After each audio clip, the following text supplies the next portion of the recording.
د اسلامي معلوماتو لپاره اسلامي معلومات پښتو یوټیوب چینل سبسکرایب کړئ او سره په خوا کې بیل آیکن باندې هم کلیک کړئ.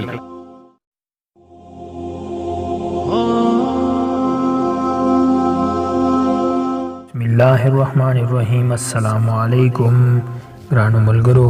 نن درته د منافق سړي درې نښانیانې ښایم. هغه درې نښانیانې کومې او دي په دې ویډیو کې درته وایم. ملګرو، ابوهريرة رضی الله تعالی عنہ فرمايي چې رسول الله صلی الله علیه وسلم وفرمايل منافق سړی درې نښانیانې لري.